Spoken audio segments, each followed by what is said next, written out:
2차 대전이 끝난 후 오랫동안 미국과 러시아는 냉전의 살얼음판을 건넜습니다.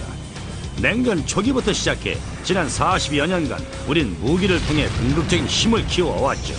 특히나 대형 미사일을 통한 힘의 과시가 중요했습니다. 지금 소개할 대륙간 탄도유도탄인 미니트맨은 모든 걸 일거에 핵탄두를 장착한 중량 40톤의 로켓이죠. 야후! 그걸 우린 보유하고 있습니다. 그리고 이 미사일 하나하나를 미사일 경납고라 부르는 조그마한 지하 발사대에 보관하고 있죠. 이 경납고에는 사람이 없는 대신에 대형 센터에 미사일을 모아놓고 중앙 통제실에서 관리를 합니다. 이 센터의 규모는 수천 평방킬로미터에 이르죠. 노스 공군기지가 바로 그런 센터 중 하나입니다. 제91 병사들은 이 미니트맨 미사일이 보관된 병기고를 1년 365일 일주일 내내 하루 24시간 감시를 합니다. 공군기지의 임무는 미군의 안전을 수호하고 표적에 바로 폭탄을 투하할 수 있는 대륙간 탄도미사일을 지키는 겁니다. 각 미사일 센터마다 150개의 미사일 경납고와 미사일 경보시설이라고 부르는 통제실이 15개가 있습니다. 하나의 통제실에서 10개의 경납고를 맡습니다. 각 경납고에는 발사대와 기계 보수 작업을 할 수 있는 작업실이 갖춰져 있죠. 발사대는 강철판으로 만들어져 있고 2m 두께의 콘크리트와 철근으로 보강되어 있습니다.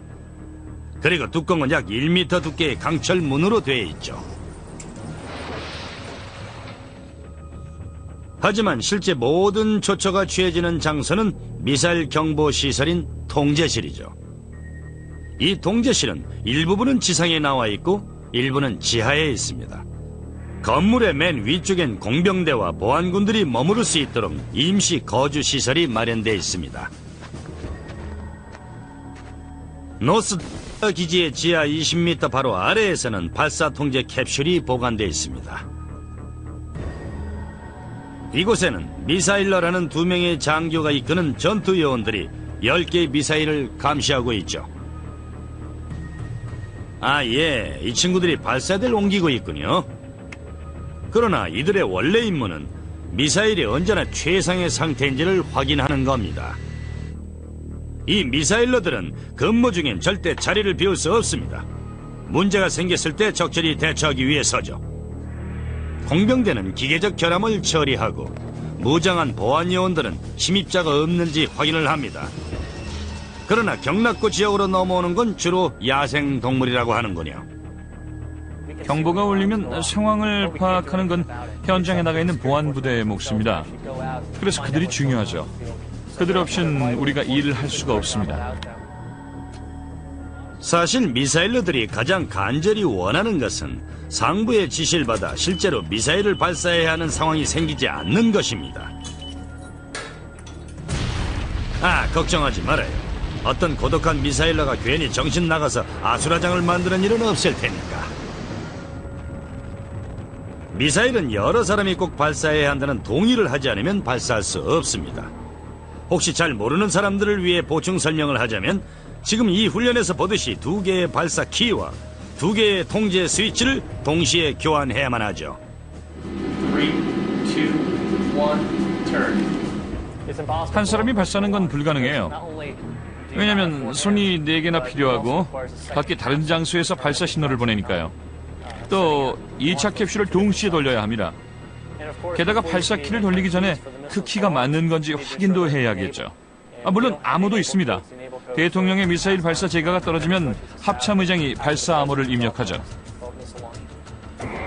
두말할 필요 없이 이 발사키를 돌리는 건 훈련 과정엔 없는 것이죠. 모든 미사일러들은 그런 일이 일어나지 않기만을 바랍니다. 하지만 준비를 해야 될 상황이 닥친다면 해야겠죠. 전쟁 억제용이죠. 외교와 다른 노력이 모두 실패한데도 우리에게 미사일이 있으니까 적은 함부로 나설 수가 없는 겁니다. 제91 스프링 부대의 공식 구호는 평화를 위한 독입니다. 이것들을 쓸 일이 없지만을 기원해 봅시다. 저런 핵무기가 적절히 통제되고 있어 다행이군요. 하지만 진짜로 저 발사 키를 돌릴 일이 없었으면 좋겠습니다. 센터에 미사일을 모아놓고 중앙 통제실에서 관리를 합니다. 이 센터의 규모는 수천 평방킬로미터에 이르죠. 노스 공군기지가 바로 그런 센터 중 하나입니다. 제91대 병사들은 이 미니트맨 미사일이 보관된 병기고를 1년 365일 일주일 내내 하루 24시간 감시를 합니다. 공군기지의 임무는 미군의 안전을 수호하고 표적에 바로 폭탄을 투하할 수 있는 대륙간 탄도미사일을 지키는 겁니다. 각 미사일 센터마다 150개의 미사일 경납고와 미사일 경보시설이라고 부르는 통제실이 15개가 있습니다.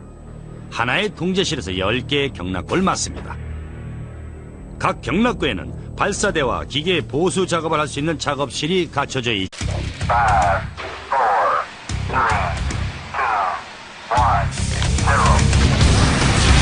2차 대전이 끝난 후 오랫동안 미국과 러시아는 냉전의 살얼음판을 건넜습니다.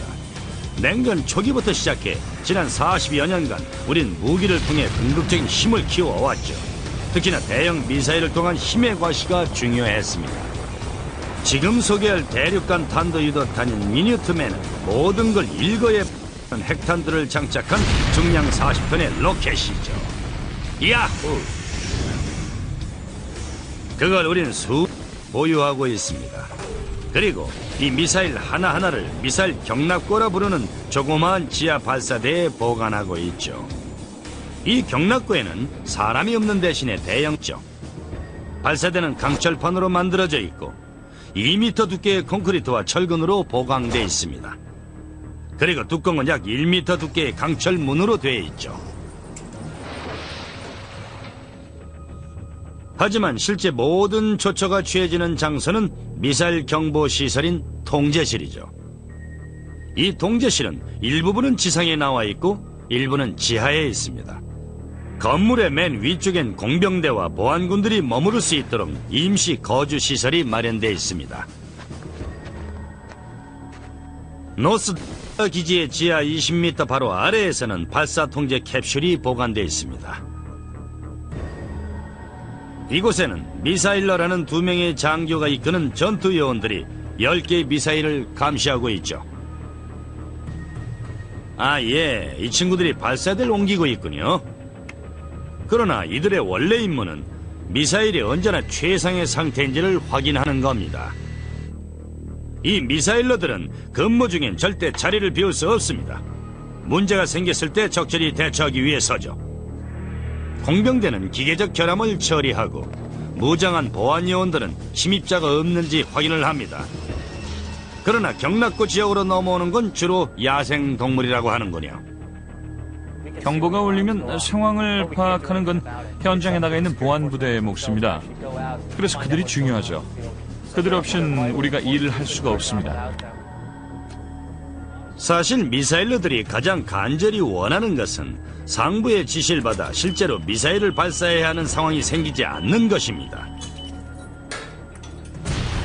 아, 걱정하지 말아요. 어떤 고독한 미사일러가 괜히 정신 나가서 아수라장을 만드는 일은 없을 테니까. 미사일은 여러 사람이 꼭 발사해야 한다는 동의를 하지 않으면 발사할 수 없습니다. 혹시 잘 모르는 사람들을 위해 보충 설명을 하자면 지금 이 훈련에서 보듯이 2개의 발사 키와 2개의 통제 스위치를 동시에 교환해야만 하죠. 3, 2, 1, turn. 한 사람이 발사하는 건 불가능해요.